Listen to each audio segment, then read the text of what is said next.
반갑습니다. 환경교육 교수학습 자료 2 직권에 대한 이해 초등학교 부분 안내드리도록 하겠습니다. 직권에 대한 이해 1번은 수업 주제 선정의 취지 및 배경 또는 수업을 통해 해결해야 할 문제 상황으로 이론적인 기반 내용을 담고 있습니다. 한번 간략하게 읽어보시면 되겠고요. 2번은 교수학습 설계의 구성입니다. 초등학교 3, 4학년군과 5, 6학년군은 모두 동일하게 설계되어 있습니다. 총 4개의 영역으로 나누어져 있고 첫 번째 영역의 주제는 직권의 개념에 대한 이해입니다. 초등학교 3, 4학년군에서는 이 과정에서 흙의 생성 과정과 흙의 특징을 관찰하는 활동을 위주로 하게 됩니다. 그것을 위해서 활동 1은 흙의 생성 과정과 흙의 특징을 관찰하므로 흙이 어떻게 만들어지는지를 살펴보고 흙이 만들어지는 과정을 실험으로 알아보도록 합니다. 그리고 실제 자연계에서는 흙이 어떻게 만들어지는지를 알아보는 것으로 활동 1의 1을 마무리하고요. 활동 2는 흙의 종류를 나누는 것으로 운동장 흙과 화단 흙이 어떻게 다른지를 알아보는 것입니다. 먼저 물리적인 특성을 통해서 흙의 특징 2가지를 알아보고 다음으로 물 빠짐을 비교하는 것을 실험을 진행하게 됩니다. 그리고 식물에 씨를 심어놓고 식물이 어떻게 발아하는지를 살펴봄으로써 두 흙의 차이점을 알아보고 식물이 잘 자라는 흙의 특징을 알아보는 활동을 진행하게 됩니다. 영역 2는 직권과 인간, 비인간 요소들 관계에 대한 이해로 흙의 이용과 중요성, 흙이 인간에게 어떤 역할을 하는지를 알아보는 활동입니다. 그래서 우리 생활에 흙이 어떻게 이용되고 있는지를 먼저 알아보고 흙을 다양하게 분류해 봅니다. 다음으로 흙이 소중한 이유를 알아보고 흙으로 다져진 우리의 땅이 없어지면 어떤 일이 벌어질지를 생각해 보는 활동을 진행하게 됩니다. 영역 3은 인간의 역량으로 직권에 발생하는 문제에 대한 이해입니다. 큰 주제는 토양 오염으로 진행을 하게 되고요. 스마트 디바이스를 활용해서 토양 오염의 정도를 측정하는 활동을 위주로 진행하게 됩니다. 흙이 오염된다면 어떤 일이 발생할지 먼저 알아보고 흙의 산성도와 관련된 오염, 산성도의 변화를 알아보게 됩니다. 토양 오염과 생물 그리고 토양의 pH의 관계를 알아보고 흙을 보존하기 위해 우리가 할 수 있는 일을 실천하는 이런 활동을 진행하게 되겠습니다. 영역 4는 환경 문제 해결을 위해서 구체적인 해결 방안을 찾아보는 활동입니다. 활동 내용은 흙을 보존하기 위한 시설물 만들기이고요. 토양 유실과 관련된 가장 기본적인 이론을 먼저 조금 학습한 다음 흙이 깎여 나가는 것을 막을 수 있는 시설물들이 가지고 있는 특징들을 알아보고 그러한 시설물들을 설계해보고 소개하고 개선점을 찾아본 다음 재설계하고 만들어보는 이런 활동을 중심으로 진행되게 활동이 구성되어 있습니다. 교육과정 내부에서 해당 활동들이 어떤 차시에서 적용될 수 있는지는 교육과정 분석을 통해서 안내를 해두었고요. 먼저 영역 1, 직권의 개념에 대한 이해의 활동으로 흙의 생성 과정과 흙의 특징을 관찰하는 활동입니다. 먼저 흙이 만들어지는 과정을 실험을 통해서 알아보는 시간입니다. 모형 실험이고요. 얼음 설탕이라고 되어 있는데 우리들 흔히 말하는 그 결정 설탕을 이용해서 결정 설탕이 설탕 입자로 잘게 분해되는 과정을 흙이 모함에서 흙이 되는 과정이라고 이제 비유적으로 표현하고 그 활동을 진행하게 됩니다. 실험 과정은 주어진 바와 같고요. 굉장히 단순합니다. 먼저 얼음 설탕을 모함의 모습이라고 생각하고 그걸 먼저 관찰해 본 이후에 플라스틱 통에 얼음 설탕을 넣고 흔들어서 그걸 다시 흰 종이 위에 부어서 이제 조각난 얼음 설탕들이 입자의 크기가 작아지는 것을 확인해 보는 과정입니다. 자연계에서 흙이 만들어지는 과정도 결국 1번에서 우리가 했던 실험과 동일한 형태로 오랜 시간이 걸려서 이렇게 모함이 흙으로 이제 만들어지는 과정을 거치게 되고요. 해당 내용들을 초등학교 3, 4학년 수준에 맞게 살펴볼 수 있도록 정리하였습니다. 실험이 끝나고 나면 우리가 했던 모형 실험과 실제 자연계가 과연 어떻게 연결될 수 있는가에 대해서 간단하게 질문 2개를 통해서 알아볼 수 있도록 진행을 하고요. 읽기 자료로 제시하는 것은 흙의 구성과 풍화작용, 대한 이야기를 일기 자료로 제시하였습니다. 그리고 운동장 흙과 화단 흙의 종류에 대해서 이제 이야기를 하고 흙의 특징을 관찰해보는 순서이고요. 운동장 흙과 화단 흙을 가지고 와서 색깔, 알갱이 크기, 느낌, 그리고 토양 수분과 토양 pH, 종합적인 특징까지 나한 관찰과 우리 스마트 키트를 이용한 관찰을 동시에 진행을 하게 되고요. 만약에 운동장 흙과 화단 흙을 직접 구하시기 어려운 상황이라면 운동장 흙은 모래를 구매하셔서, 그리고 화단 흙은 배상토를 구매하셔서 활용해 보시면 되겠습니다. 그리고 흙의 종류에 따라 물이 빠지는 정도가 다른 것을 운동장 흙과 화단 흙으로 비교해보는 시간인데요. 이 장치는 교과서에서도 제시하는 장치입니다. 단순하게 제작하실 수가 있고요. 만약에 해당 장치가 구하시기 어려우면 페트병, 500ml 페트병을 주로 활용하는 경우가 많더라고요. 500ml 페트병을 활용해서 위에 부분을 잘라내시고, 이 부분을 이렇게 잘라내시고 끝부분에 거즈를 대신 다음에 흙을 쌓아서 물 빠짐을 확인해 보셔도 되겠습니다.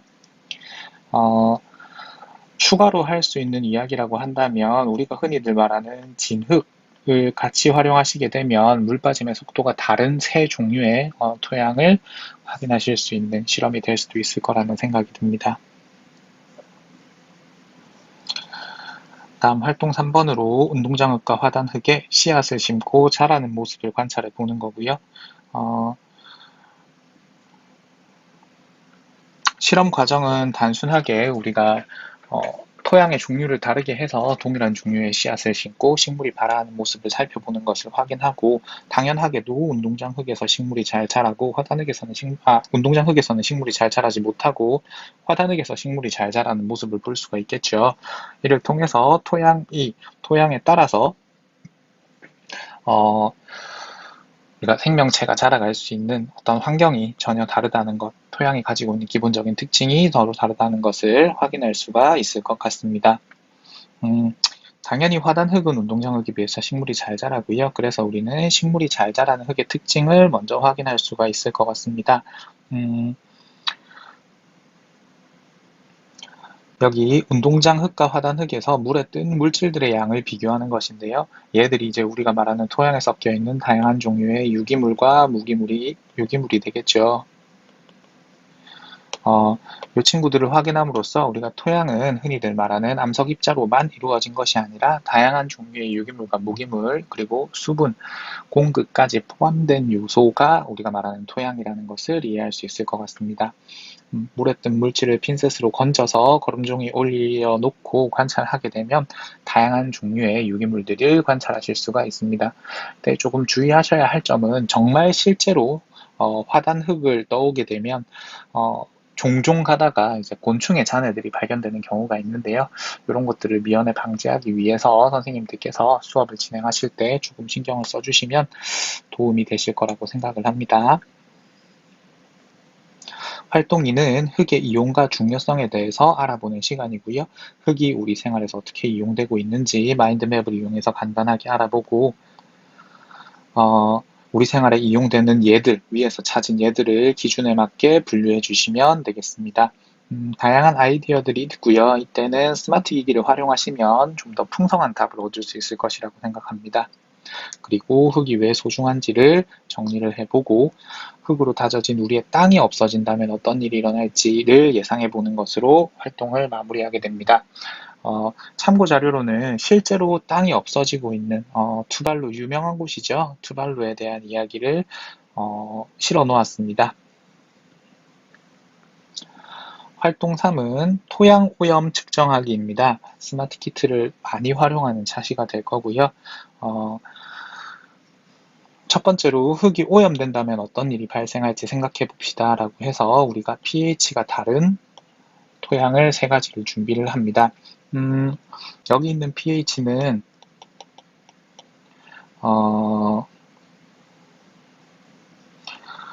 수산화 나트륨과 묽은 염산을 이용해서 산도를 맞춰주시면 되고요. 수산화나트륨과 묽은 염산 같은 화학물질들이 가지고 있는 어떤 화학적 특성 중 하나가 그 농도를 낮춘다고 해서 pH가 묽어지는 것은 아니거든요. 그래서 일부러 너무 진한 종류의 화학물질들을 준비하실 필요는 없습니다. 화분 3개를 동일하게 준비하는데 이제 산성도가 다르도록 세팅을 해주시고, 이런 물질들을 구하기가 쉽지 않으시면 이런 종류들의 일상생활에서 활용할 수 있는 물질들을 준비해 주셔도 좋습니다. 다만 그렇게 한다면 이제 pH가 딱 요대로는 맞춰지지 않겠죠. 그리고 이제 식물의 변화를 관찰하시면 되겠습니다. 아마 하루 정도는 관찰해 주셔야 이 결과가 나올 거고요. 하루 정도가 지나서 관찰 내용들을 확인해 보고 그 이유를 적어 주시면 되겠습니다. 음, 흙에 따라 산성화 정도가 다르고요. 흙의 산성화 변화를 실험을 통해서 알아보는 게 두 번째 실험이 되겠습니다.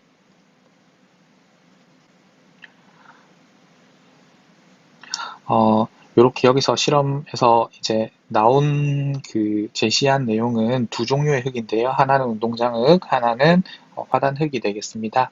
운동장 흙과 화단 흙에 이제 식초를 넣고 유리막대로 저어준 다음에 pH 농도를 기록하는 건데요. 산성도 변화가 차이가 있는지를 확인하는 겁니다. 실제로 실험을 해보시게 되면 모래에 비해서 화단 흙이 훨씬 더 산성도 변화가 적은 것을 확인하실 수가 있습니다. 왜냐하면 모래에는 유기물들이 거의 존재하지 않아서 이런 산성도 변화를 완화시켜 줄 수 있는 어떤 물질들이 많이 존재하지 않고 있고요. 반대로 유기물들이 다량 포함된 이런 생물이 살 수 있는 화단흙 같은 경우에는 이런 유기물들의 복합적인 작용으로 산성도, 외부 산성도의 변화 충격을 완화시켜 줄 수 있는 기능이 존재합니다.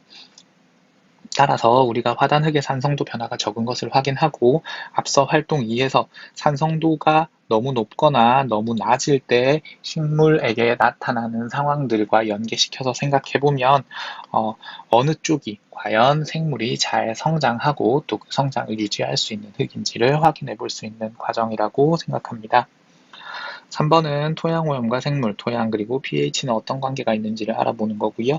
토양의 산성도가 너무 높으면 어떤 일이 벌어질지 우리가 미리 알아봤고요. 부엽토가 많은 흙이 우리 생활에 미치는 영향이 무엇일지는 여기 있는 실험 3을 통해서, 죄송합니다. 여기 있는 이 실험을 통해서 우리가 알아본 것이라고 이해할 수 있을 것 같습니다.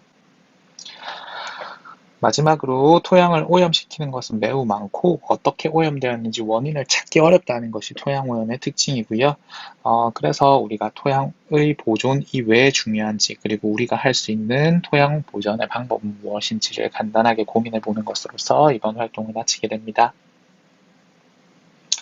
다음 활동사, 흙을 보존하기 위한 시설물 만들기이고요.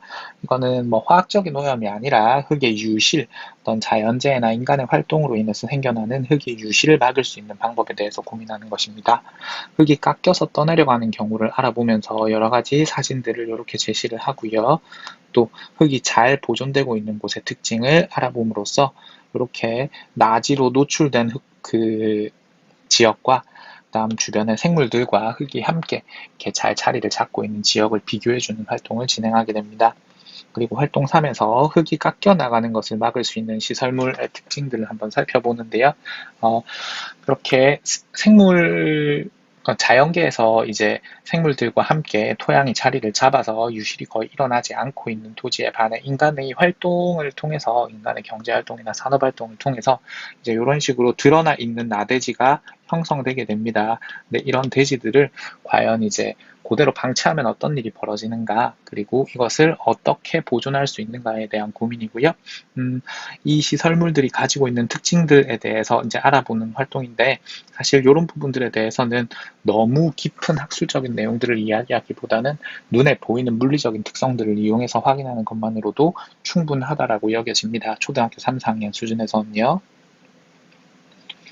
그리고 이제 흙이 깎여 나가는 것을 막을 수 있는 시설물을 설계하고 만들어 보는 거고요.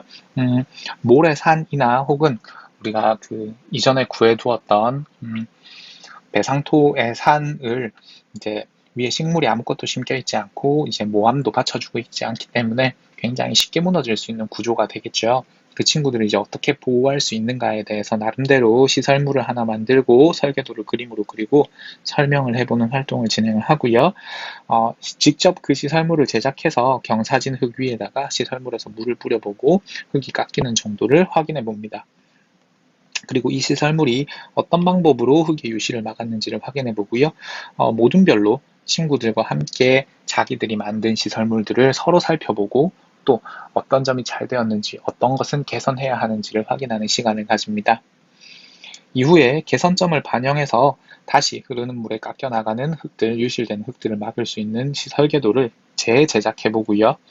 어떤 점을 개선하였는지를 설명해 보면 되겠습니다. 그리고 나서 이제 다시 동일한 실험을 한 번 더 실행하게 됩니다. 개선된 시설물을 경사진 흙에 설치하고 물을 부어서 토양 유실을 얼마나 방지하였는지를 확인해 보는 것을 실행하면 되겠습니다. 읽기 자료로는 이제 화성 토양에 대한 연구를 진행하는 과학자에 대한 이야기를 두었습니다. 네, 초등학교 3, 4학년 직권의 활동에 대한 설명을 여기서 마치도록 하겠습니다. 수고하셨습니다. 이어서 5, 6학년군 직권에 대한 활동 안내드리도록 하겠습니다. 구조 영역은 동일하게 짜져 있습니다. 직권에 대한 개념의 이해, 직권과 인간, 비인간 요소들 관계에 대한 이해, 인간의 영향으로 직권에 발생하는 문제에 대한 이해, 직권 환경 문제 해결을 위해서 구체적인 방안을 구현해 보는 것으로 활동이 구성되어 있고요. 활동 1과 2는 제법 유사하게 구성이 되어 있습니다. 토양의 기능과 종류, 토양의 종류 알아보기, 우리 주변의 토양의 종류 알아보기, 토양의 기능 알아보기, 3, 4학년의 활동과 본질적으로는 다르지 않고요. 양과 내용의 난이도만 조금 올라가 있는 상황입니다. 토양의 특성 관찰하기도 마찬가지고요. 특성 관찰해보고 다양한 특성에 따라서 토양 분류해보는 활동도 마찬가지입니다. 활동 3부터 조금 차이가 있는데요. 활동 3은 토양 오염의 위험에 대해서 알아보는 활동입니다. 토양 오염의 종류는 어떤 것들이 있는지 알아보고 흙이 오염된다면 어떤 일이 발생할지를 실험으로 알아보는 활동을 진행하고요. 활동 4는 기름이 유출된 모래 해안가 정화라고 해서 유류오염으로 만들어진 모래 토양의 형태라는 어떤 토양 형태를 특정시키고 그 토양을 정화하는 활동을 함으로써 우리가 실제로 토양 오염을 정화할 수 있는 어떤 실천적인 활동을 진행하게 되겠습니다. 교육과정 내용은 간단하게 넘어가고요. 네, 활동 1입니다. 토양의 기능과 종류를 알아보는 시간이고요. 생태과학자가 되어서 토양과 관련된 문제를 해결한다라는 가정을 하고 흙으로 할 수 있는 것들을 마인드맵으로 한번 표현해 봄으로써 우리 생활과 토양이 밀접한 관련을 맺고 있다는 것을 확인해 보게 됩니다. 그리고 여기서 나온 비슷한 내용들을 하나로 합쳐서 분류 기준으로 종류해 보는 활동을 정리하게 되는데요. 흙으로 할 수 있는 일들이 무엇인지, 분류 기준은 무엇을 활용하는지를 활용하게 됩니다. 그리고 마찬가지로 흙으로 만들어진 토양이 없다면 우리 생활에 과연 어떤 일이 일어날지 한번 예측해 보는 활동을 진행하는 것으로 첫 영역을 마무리하게 되고요. 활동 2는 토양의 특성 관찰하기입니다. 먼저 이제 토양이 형성되는 과정을 자연스럽게 살펴보고 모함에서 흙으로 만들어지는 이 과정에서 일어나는 풍화작용과 그리고 이 토양 안에 섞여 있는 것들은 이제 유기물들이 포함되어 있다는 내용, 그 다음에 여기서 토양이 1cm 만들어지는데 아주 오랜 시간이 걸린다는 이런 내용들을 확인해 봄으로써 우리가 주변에서 흔히 볼 수 있는 흙이라고 하는 이 토양이 사실 굉장히 오랜 시간 동안 자연계의 활동으로 만들어진 소중한 자원이라는 것을 확인하게 됩니다. 그리고 이제 세 종류의 토양을 제시를 합니다. 세 종류의 토양은 운동장 흙, 모래, 그리고 화단 흙, 요 세 가지를 제시를 하게 되고요. 이 세 가지를 색과 크기, 수분, pH 이런 것들 초등학교 3, 4학년군과 동일하게 종류만 하나 더 늘어서 활용하게 됩니다. 추가적으로 다양한 종류의 토양을 얼마든지 확인할 수 있는데요. 추천드리는 것은 역시 진흙이나 아니면 뻘밭에 있는 토양을 확인하는 것도 하나의 방법이 될 거고요. 마사토 같이 혹은 부석과 같이 조금 특징적인 성질을 지닌 토양을 확인하는 것도 도움이 될 것이라고 생각을 합니다. 그렇게 흙을 가져온 장소와 함께 토양의 특징들을 확인해보는 활동을 진행을 하게 되겠습니다. 그리고 흙을 구성하는 요소들이 무엇인지를 한번 알아보게 되고요. 흙을 이루는 것이 무엇인지 단순하게 흙을 펼쳐놓고 나한 관찰을 통해서 알아보게 됩니다. 그리고 토양에 대해서 알게 된 점은 뭔지, 궁금한 점은 뭔지, 더 알고 싶은 점은 뭔지를 확인해보고 토양 생성 과정을 읽기 자료를 활용해서 정리해보는 것으로 영역 2에 대한 활동을 정리하게 됩니다. 추가적으로 이렇게 읽기 자료를 제공하고 있습니다. 활동 3은 토양 오염의 위험입니다. 신문기사를 하나 제시하는데요. 유명했던 2007년에 있었던 태안 앞바다의 기름 유출 사고이고요. 물론 이때 실제로는 해양 오염과 관련돼서 해양 생물들의 오염도 굉장히 많이 보도가 되었지만 모래사구, 해안가에 있는 모래 해변의 오염도 굉장히 심각했던 사안이고 우리가 이 활동을 통해서 접근하고자 하는 범위의 영역은 모래가 해안사구를 정하는 활동이 되겠습니다. 그래서 그런 부분에 조금 초점을 맞춰서 활동을 진행해 주시면 혼란 없이 진행을 하실 수 있을 것 같습니다. 해당 사고가 어떻게 일어났는지 그리고 지금 이제 어떤 식으로 문제를 해결해야 될지에 대해서 2007년에 이렇게 만들어진 이 신문 기사를 한번 읽어보고 그 신문 기사에서 알게 된 사실을 요약해보는 것으로 활동을 시작하고요. 바닷가 주변의 토양에 이렇게 기름으로 인한 오염이 생긴다면 어떤 일이 생길지 한번 예측해보는 것을 실험으로 진행을 하게 됩니다. 비커에다가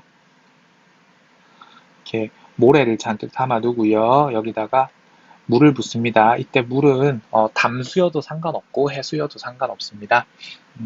물이 넘치도록 붓는 건 아니고요. 물을 이제 모래 표면 정도까지 올라올 만큼만 이렇게 부어주시고 마트에서 구매한 바지락을 안에 3마리 넣어주시고요. 한쪽 바지락은 이 표면이 다 덮여서 물과 혹은 모래의 표면과 공기가 접하지 않도록 콩기름을 부어서 기름층을 위에 하나 띄워주시기를 부탁드리겠습니다. 이렇게 하고 여기에 이제 용존 산소량을 확인해 보는데요. 비커 A와 비커 B 저희 스마트 키트를 이용해서 DO를 측정해 보시면 되겠습니다. 10분간 DO를 측정해 보시게 되면 이게 바지락과 같은 이메페류는 아가미 호흡을 하게 되므로 이제 그 수분에 있는 산소를 활용하게 되는데 여기 수분이 더 이상 공기와 접촉하지 못해서 이 산소 교환이 기체 교환이 일어나지 않으면 용존 산소량이 점점 줄어들게 되고 이제 실제로 어패류가 거의 대부분 폐사하게 되거든요. 그래서 유류 오염으로 발생하는 해안가 유류 오염으로 발생하는 이제 큰 문제 중 하나가 어패류, 갑각류 그리고 이제 조류들이 전부 이제 유류로 인해서 심각한 피해를 입는다는 건데요. 그거를 간단하게 재현해 볼 수 있는 실험이고요.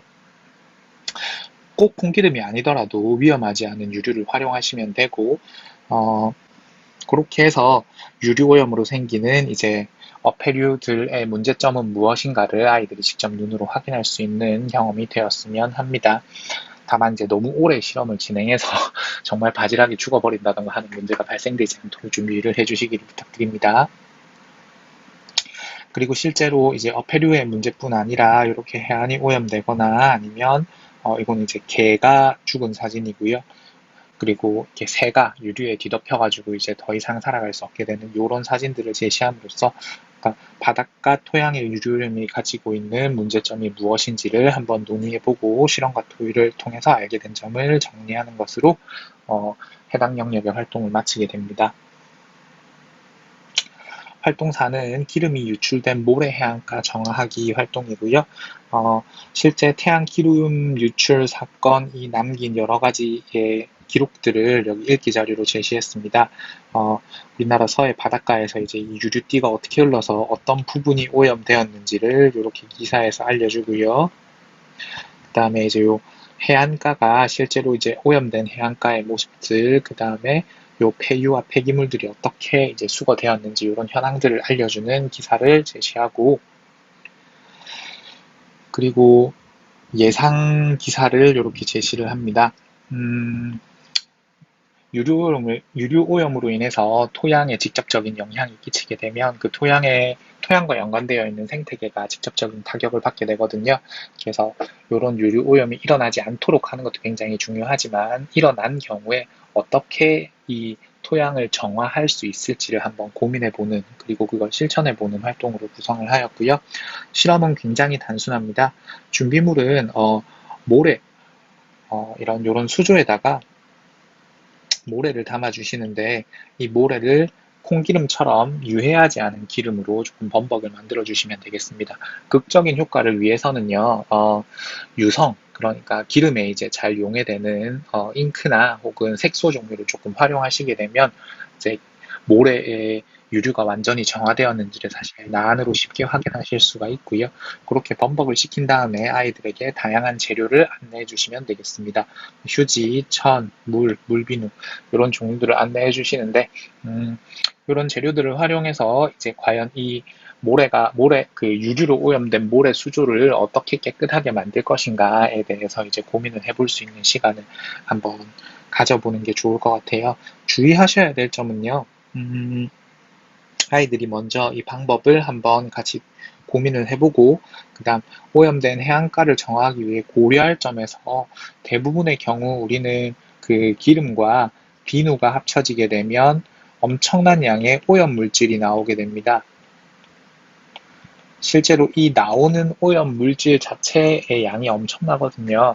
그래서 아이들이 좀 쉽게 생각할 수 있을 것 같아요. 그냥 물을 부어서 기름을 띄워버리면 돼요. 아니면 그 이 비누를 부어가지고 이렇게 씻어버리면 돼요라고 하는데, 그것도 당연히 한 방법이 될 수 있지만 실제 자연계에서 그렇게 화학 물질들을 함부로 활용하거나 다량의 그 물을 부어서 얘를 정화할 생각을 못하는 이유 중 하나가, 그렇게 되면 이제 거기서 발생하는 물질들이 훨씬 더 많은 오염을 불러오기 때문이거든요.